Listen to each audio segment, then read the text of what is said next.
अफगानिस्तान के काबुल एयरपोर्ट पर 5 रॉकेट दागे गए। मिसाइल डिफेंस सिस्टम के जरिए इन रॉकेटों को रोक दिया गया। रॉयटर्स ने अमरीकी ओहदेदारों के हवाले से यह खबर दी है। वहीं व्हाइट हाउस ने काबुल में रॉकेट हमले की तस्दीक की। अमरीकी हुकाम ने सदर बाइडन को रॉकेट हमले की जानकारी दी। हामिद करजाई बैनुल-अक़वामी एयरपोर्ट पर अमरीकी ऑपरेशन जारी है। अमरीकी फौज की सलामती के लिए हर मुमकिन कदम उठाए जाएंगे। अमरीकी प्रेस सेक्रेटरी की जानिब से बयान जारी किया गया है। कल हामिद करजाई बैनुल-अक़वामी एयरपोर्ट के करीब अमरीका ने रॉकेट हमला किया था। इस हमले में 2 अफराद हलाक जबकि 3 जख्मी हुए थे। वहीं 3 बच्चों की हलाकत का तालिबान ने दावा किया था। ख्याल है कि अमरीका ने सनीचर को काबुल एयरपोर्ट के करीब एक मखसूस यकीनी खतरे के हवाले से इंतबाह करते हुए अपने शहरियों पर जोर दिया था कि वो इलाका छोड़ दें। वाज़ेह रहे कि एक रोज कबल भी काबुल एयरपोर्ट धमाकों से गूंज उठा था, जिसमें 13 अमरीकी फौजियों और 2 बरतानवी शहरियों समेत 170 से ज्यादा अफराद हलाक हुए थे। वहीं अफगानिस्तान से इनखला का अमल 31 अगस्त के बाद भी जारी रहेगा। जराये के मुताबिक बरतानिया समेत दुनिया के 100 के करीब दीगर ममालिक ने कहा है कि तालिबान ने उन्हें यकीन दहानी कराई है कि गैर मुल्की शहरियों और अहले अफगान शहरियों को 31 अगस्त के बाद भी अफगानिस्तान छोड़ने की इजाजत दी जाएगी। ख्याल किया जाए कि यह मुआहदा आज के बाद भी कायम रहेगा, जब अमरीका अपने आखिरी फौजियों को भी अफगानिस्तान से निकाल लेगा।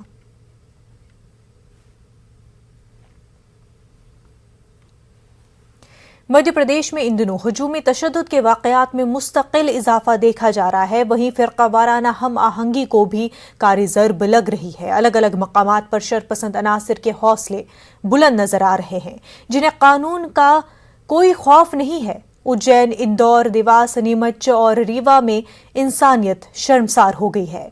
रीवा में एक शख्स को चोरी के इल्जाम में बुरी तरह पीटा गया। इस वीडियो को मध्य प्रदेश के साबिक वजीर आला कमलनाथ और दिग्विजय सिंह ने अपने ट्विटर हैंडल पर शेयर किया है। इससे पहले नीमच में एक आदिवासी शख्स को ट्रक से बांधकर घसीटा गया, जिसकी वजह से उसकी अब मौत वाक़ई हो गई है। वहीं उज्जैन के महतपुर में कुछ शरपसंद अनासिर देखे गए जो एक कबाड़ी वाले को जय श्री राम के नारे लगवाने पर मजबूर कर रहे थे। तीनों मामलात में मुकदमात दर्ज किए गए हैं। नीमच में 5 गिरफ्तारियां तो रीवा में 3 मुलजिमीन को गिरफ्तार किया गया है, जबकि उज्जैन मामले में मुकदमा दर्ज कर लिया गया है।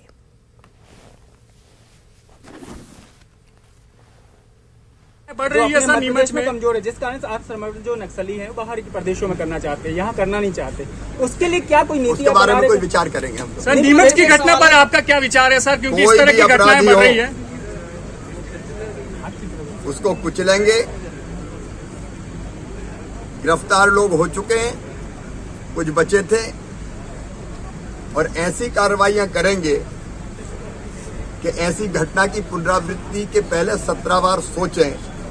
अपराधियों को कुचल के रख दिया जाएगा, इसमें कोई कसर नहीं छोड़ेगा। एक पुलिस से जुड़ी समस्या। मध्य प्रदेश में हुजूमी तशद्दुद को लेकर कांग्रेस ने हुकूमत की खामोशी को जिम्मेदार ठहराया है। भोपाल एमएलए आरिफ मसूद का कहना है कि हुकूमत के जरिए हुजूमी तशद्दुद करने वालों के खिलाफ जो कार्रवाई की जा रही है, उसमें भी अपनों को बचाने का काम किया जा रहा है। आरिफ मसूद ने हुकूमत पर इल्जाम लगाते हुए कहा कि नीमच में होने वाले हुजूमी तशद्दुद के मामले में इसलिए कार्रवाई की गई क्योंकि उसमें आदिवासी तबके का शख्स हुजूमी तशद्दुद का शिकार हुआ था, लेकिन महिदपुर और रीवा में हुजूमी तशद्दुद करने वाले घर मुनहदम इसलिए नहीं किए जा रहे हैं क्योंकि उसमें हुजूमी तशद्दुद का शिकार एक खास तबके का इंसान हुआ था। आरिफ मसूद ने नीमच की तरह दूसरे मकामात पर हुजूमी तशद्दुद को अंजाम देने वालों के भी घर मुनहदम करने का मुतालबा किया है। आप मानते हैं महिदपुर की घटना को, आप मानते हैं सतना की घटना को, रीवा की? तो अगर ये घटनाओं में अपराधियों पर आपका बुलडोजर चलाना है, इसका जवाब दे दें। हम सोशल मीडिया हमको माध्यम मिला है, उस सोशल मीडिया पे अगर वहां के लोकल लोग, हम घटनाएं हो क्यों रही हैं, और अगर घटनाएं हो रही हैं तो आप अगर कांग्रेस बनवाती है तो ऐसे लोगों ने जिन्होंने ये घटना करी है, आप उन पे कार्रवाई करोगे तो निश्चित दूध का दूध पानी का पानी हो जाएगा कि हमने कराया है या ये घटनाएं हुई हैं, ये घटनाएं घटित हुई हैं। आरोप लगाना आसान है, कार्रवाई करना कठिन है। इन पे बुलडोजर चला दें तो हम मानेंगे कि सरकार निष्पक्ष है। तो अगर नीमच के अंदर बुलडोजर चल सकता है तो महिदपुर के अंदर और रीवा के अंदर करने वालों के खिलाफ ये बुलडोजर क्यों नहीं चल सकता? दिल्ली की एक अदालत ने 2020 में हुए फसाद को लेकर सख्त रिमार्क्स दिए हैं और पुलिस की जांच पर सवाल खड़े किए हैं। अदालत ने कहा कि साल 2020 में शुमाल मशरक़ी दिल्ली में हुए फसाद से मुतल्लिक़ इंतहाई निचले सतह की जांच की गई है। अदालत ने दिल्ली पुलिस कमिश्नर से इस ताल्लुक से जरूरी कदम उठाने को कहा है। 2020 में सीएए और एनआरसी के खिलाफ आंदोलन के दौरान दिल्ली में हुए फसाद में 50 से ज्यादा लोगों की मौत हो गई थी, जबकि 700 लोग जख्मी हुए थे।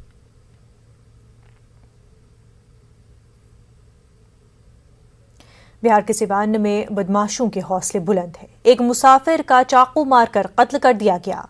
शक जाहिर किया जा रहा है कि लूट की मुखालफत करने पर उसको निशाना बनाया गया। वारदात सिवान रेलवे स्टेशन के करीब हुआ है। मुसाफिर को तड़पता देखकर लोगों ने पुलिस को फोन करके इसकी इतला दी और उस शख्स के बैग से 30 तारीख का सिवा से बस्ती का टिकट मिला। टिकट पर एक लड़की का भी नाम है, लेकिन लड़की मौके वारदात पर नहीं मिली। मैं घर से जा रहे थे डॉक्टर भानु प्रताप के पास नंबर लगाने के लिए। घर से बाहर देखे तो ये अचेत पड़े हुए हैं। हम पता किए, लोग बताएं कि 4-5 लोग थे। चोरी के नियत से, छीनने की नियत से इनको चाकू मार दिया गया है। ठीक है, और उसके बाद से हम ही थाना को सूचित किए हैं। पलामू और चित्रा पुलिस की मुश्तरका कार्रवाई के दौरान नक्सलियों से मुठभेड़ हुई। पुलिस को सर्च ऑपरेशन के दौरान असलहे का जखीरा बरामद हुआ है। पुलिस को जिंदा कारतूस के अलावा ऑटोमेटिक राइफल, वायरलेस सेट और इलेक्ट्रॉनिक डिवाइस भी बरामद हुए हैं। ये जानकारी मिली है कि नक्सली किसी बड़ी कार्रवाई करने के फिराक में थे। पुलिस का कहना है कि अगर जरूरत पड़ी तो इस ऑपरेशन में और जवान शामिल किए जा सकते हैं।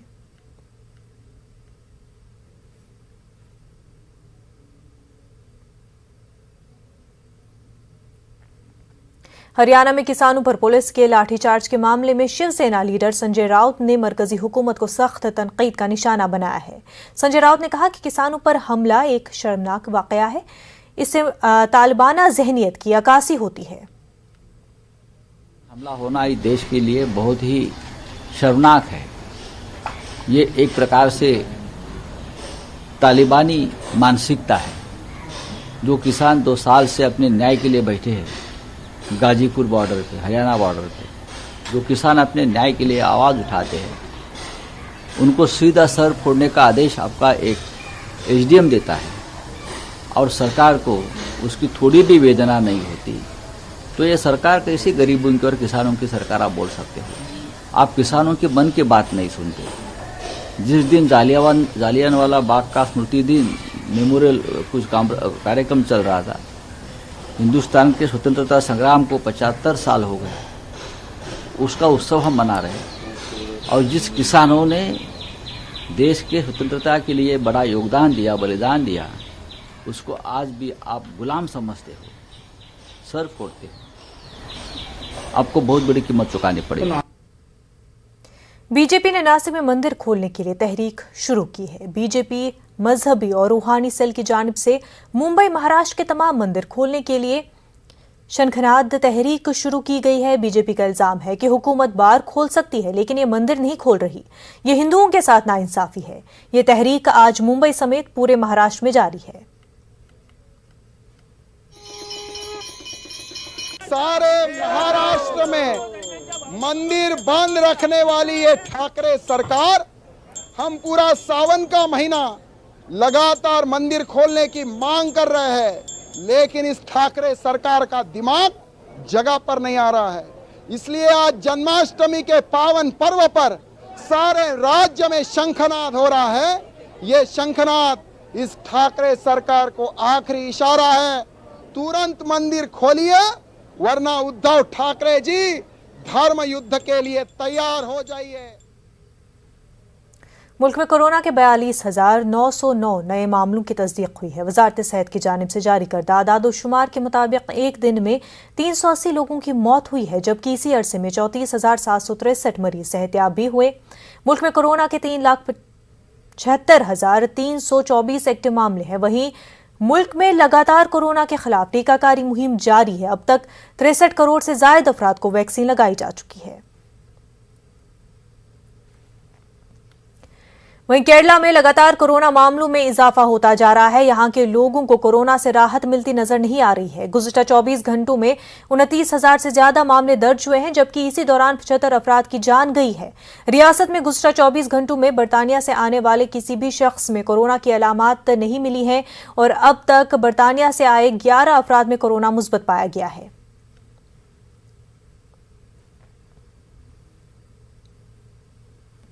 पिछले साल न्यूज 18 और बायजूस की एक नई पहल ने आपको कई ऐसे यंग जीनियस से मिलवाया जिन्हें देखकर हम सब हैरत में पड़ गए। उम्र उनकी भले ही छोटी हो, जब न्यूज 18 के स्टेज पर उन्होंने अपने बड़े काम दिखाए तो पूरा मुल्क उन्हें ही देखता रह गया। कोई मैथ्स तो कोई म्यूजिक, कोई स्पोर्ट्स तो कोई आर्ट्स, सबके सब निकले अपने फील्ड के जीनियस। अब वो स्टेज दोबारा तैयार है ऐसे और यंग जीनियस को पूरे मुल्क से मिलवाने के लिए। अगर आप भी जानते हैं ऐसे और यंग जीनियस को तो रजिस्टर कीजिए news18.com/younggenius पर या बायजूस ऐप डाउनलोड करके जाएं जीनियस सेक्शन में, क्योंकि शुरू होने जा रहा है Byju's young genius season 2 news 18 की पहल।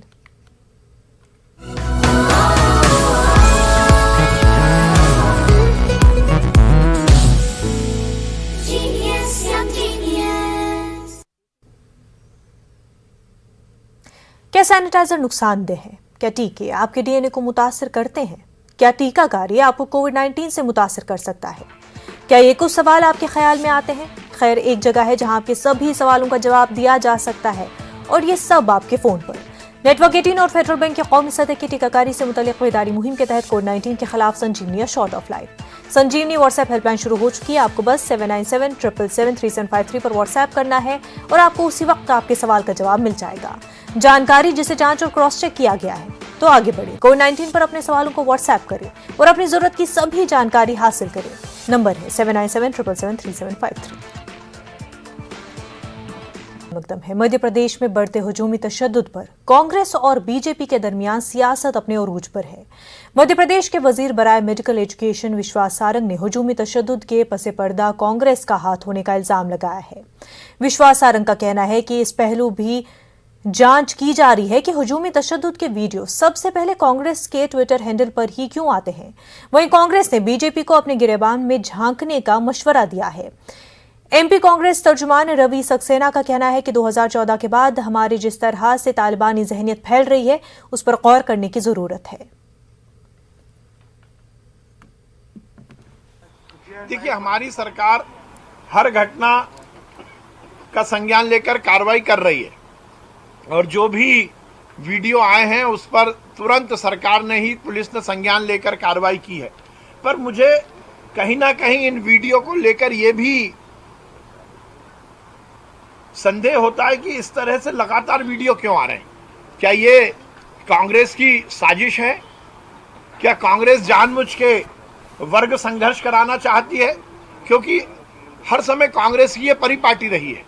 कांग्रेस ने दंगे कराने की बात हो, वर्ग संघर्ष कराने की बात हो, हिंदू मुसलमान को लड़ाने की बात हो, अंग्रेजों की एनी बेसेंट द्वारा बनी हुई कांग्रेस ने फूट डालो और राज करो की नीति ही अपनाई थी।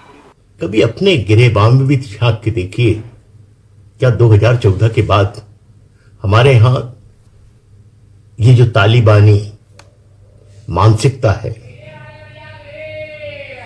क्या ये तेजी से नहीं फैली है? इस पर हमें विचार करना होगा, क्योंकि ये हिंदुस्तान सबका है। यहां जिन्होंने जन्म लिया है, भारत माता की जन्मभूमि पर जिन्होंने जन्म लिया है, वो सब यहां के नागरिक हैं, बाशिंदे हैं।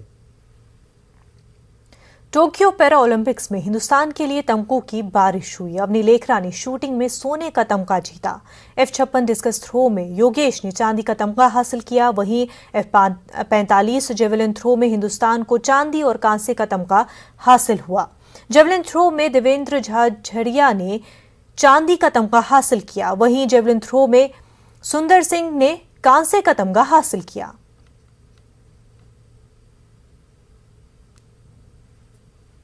आज मैं बहुत खुश हूँ कि आज ओलंपिक के अंदर मैंने मेडल जीता है। 2016 रियो ओलंपिक में मेरा बाउंड सेकंड लेट होने के कारण मैं लेट हो गया था, डिस्क्वालीफाई हो गया था, और आज 2020 ओलंपिक में ब्रॉन्ज मेडल जीता है। मुझे बड़ी खुशी है कि अपने 2 मेडल इंडिया के आए और मैं दिल से धन्यवाद देना चाहता हूँ अपने कोच साहब श्री महावीर सैनी जी का, जिन्होंने कंटिन्यू मुझे 2009 से और 2021 तक कंटिन्यू मुझे अभ्यास करवाया है और बुरे समय भी मेरा साथ दिया था 2000 रियो 16 ओलंपिक के बाद में।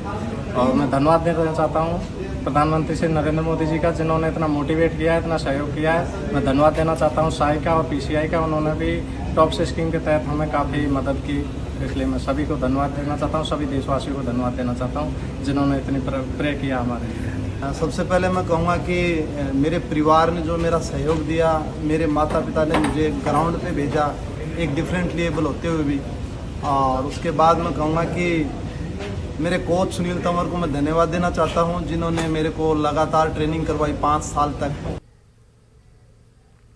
पैरा ओलंपिक्स की गोल्ड मेडलिस्ट अवनी खेरा को वज़ीर-ए-आज़म नरेंद्र मोदी ने ट्वीट करके मुबारकबाद दी। उन्होंने कहा कि हिंदुस्तानी खेलों के लिए ये एक ख़ुसूसी लम्हा है।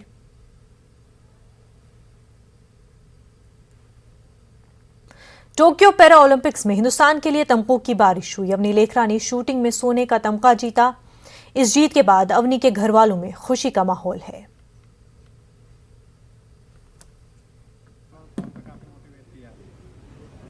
काफ़ी समय से नेशनल इंटरनेशनल खेल रही थी और उसमें मेडल बराबर मेडल पे मेडल ला रही थी, तो हमें पूरा यकीन था कि ये ज़रूर ओलंपिक में भी मेडल लाएगी और उसने हाथ दिखा दिया।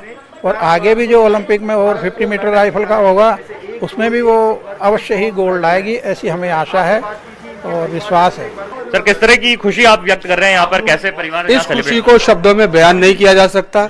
अपने आप में ये बहुत बड़ी उपलब्धि है।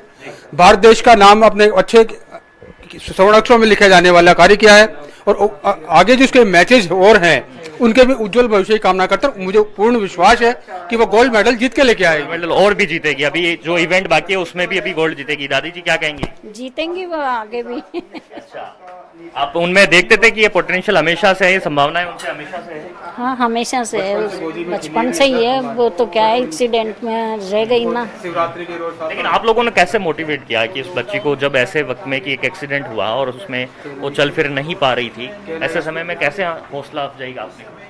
उसको खूब हौसला दिया और वो भी है ना हार नहीं मानती। वो कहती है ऐसे होके बैठ जाएंगे तो फिर आगे बढ़ेंगे हम। तो वहाँ पे शूटिंग में जाती थी। जब उसका एक्सीडेंट हुआ था उसने तभी सोच रहा था कि नहीं मुझे कुछ करना है, और हमने उसके साथ ऐसे नहीं ट्रीट किया कि वो पैरालाइज है ऐसा कुछ। हमने बिल्कुल नहीं, उसमें कोई कमी नहीं है और उसने प्रूफ करके बताया कि वो जो हम लोगों से भी बेटर है, जो चल सकते हैं उनसे। जानने को मिला है कि वो पढ़ाई लिखाई में भी उतनी ही बेहतर है। हाँ, वो हमेशा से टॉपर है।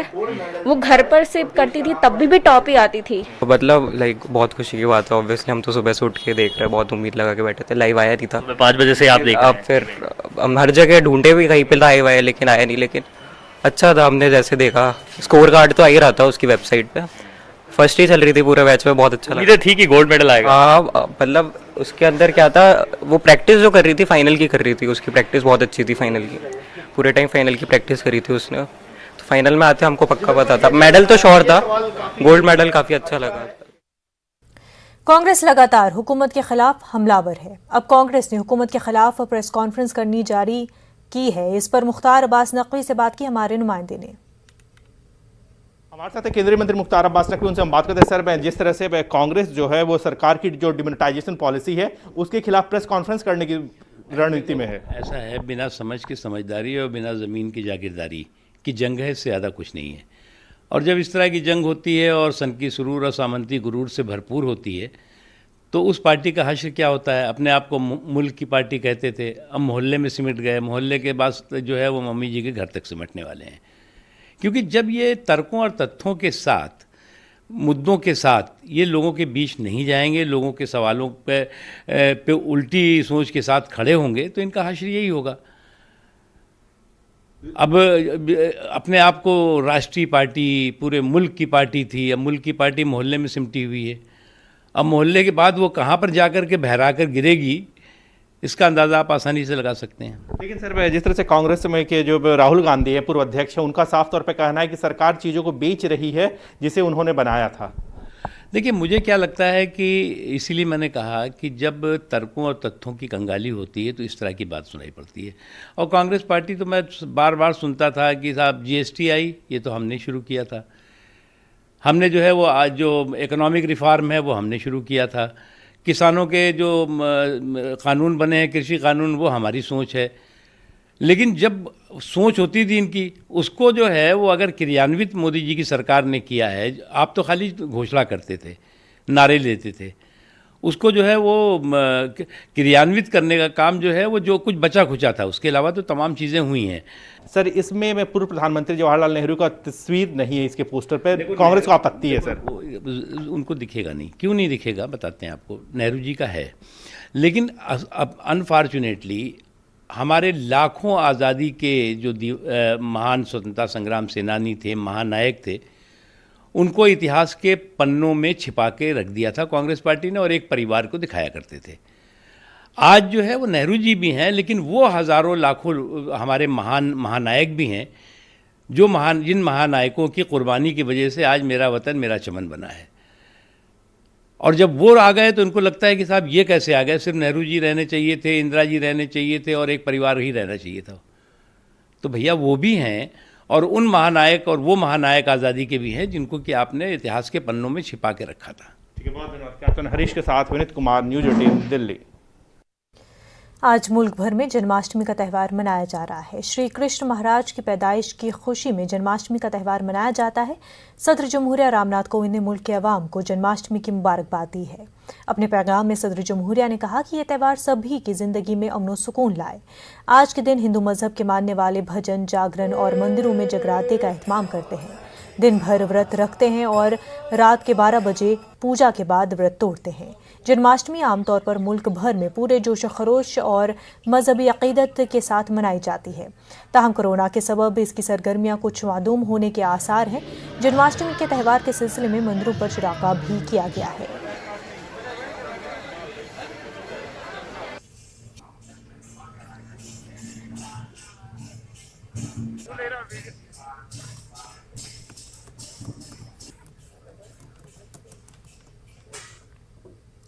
कोरोना वबा के दौरान बाहमी इमदाद और इन्हिसार का जज्बा मुस्तहकम हुआ है। मुल्क इस वबा से मुत्तहिद होकर मुकाबला कर रहा है। टीकाकारी के ऐलान के बाद हम बेहतर ताउन करें जिससे हम कोरोना को मात देने की जानिब कदम बढ़ा सके। नेटवर्क 18 इस मुहिम में हर कदम पर आपके साथ रहेगा। जब तक सभी महफूज नहीं होते तब तक कोई भी महफूज नहीं होगा। इसी सोच की बुनियाद पर हमारी मुहिम संजीवनी का मकसद यकीनी बनाना है कि वैक्सीन पाना सभी हिंदुस्तानियों का हक है।